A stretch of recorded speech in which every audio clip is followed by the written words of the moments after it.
All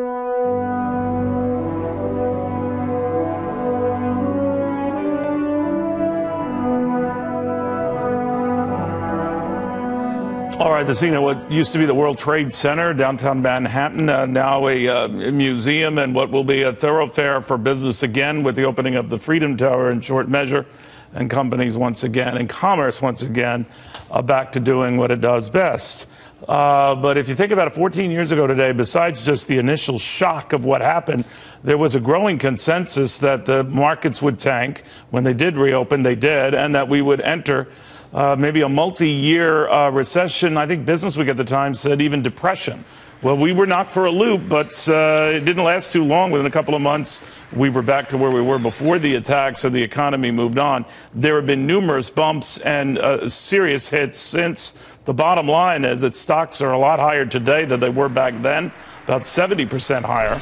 That's not a political statement, just a simple market fact. Ben Stein says that's why you do have to look at the long haul when you look at stocks. Ben, good to have you. And we forget that, don't we? That's another story that people missed, huh? Well, the traders can trade minute by minute. They've got the tools for it. They've got the deep pockets of capital. We ordinary citizens have to just buy and hold for the long run. Mr. Buffett, the smartest guy in the world, says his preferred holding period is forever, and that's a very good lesson to all of us. You know, I just remember at the time, Ben, that right after the attacks, and obviously the stock market never opened that day, didn't open until the middle of the following week, and obviously had a really horrible sell-off. The people were saying, and the press was running with this theme, that we were looking at a long economic winter, I think, to quote the Financial Times, and it didn't happen. Now, are there lessons to be learned then, now, with all the concern about the hiccups? What do you think? Well, the lesson is let the market hiccup all at once. You stay home, eat a nice pastrami sandwich, watch the tennis, and just forget about it. You cannot outthink the market day by day. You can time it over very long periods of time, but you cannot outthink it day by day.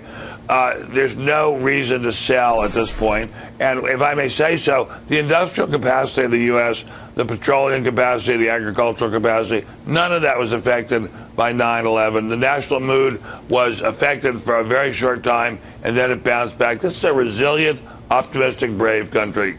You know, do you think it was no accident? Obviously, New York was a very big target in these attacks, the epicenter of capitalism and commerce in this country. Is it still? Do you still look at this as something that the bad guys keep an eye on?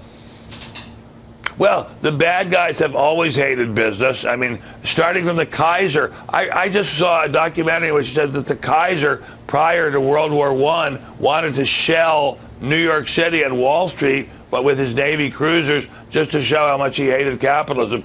Autocrats, dictators hate capitalism because capitalism is about freedom. The dictators hate capitalism because capitalism is about human ambition and the human soul being free. They hate that. You know, I think, though, and that was very well put, Ben, but I'm wondering, in all the time since, it's like capitalism has gotten a bad rap, right? I mean, we're distrusting of rich people now. We're distrusting of companies. There's a move afoot now to go after CEOs of companies. I'm not saying they're all saints, but they're hardly all sinners. What happened?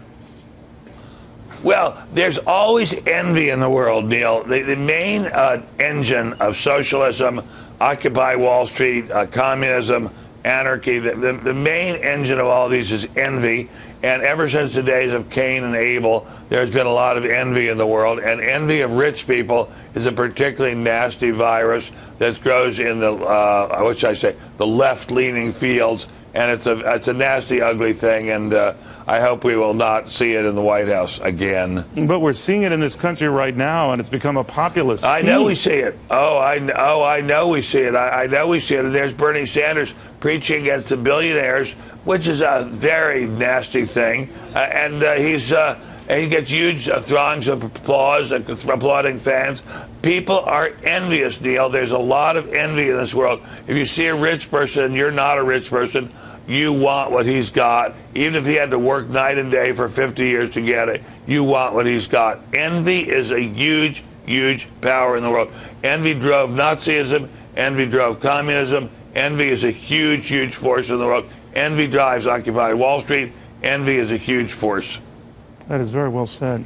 Always, always, I can count on that with you. Ben Stein, 14 years ago. God bless you, sir. Just like he said, we were saying all these horrible things. That was then. I think we're doing okay. All these other nasty things notwithstanding now.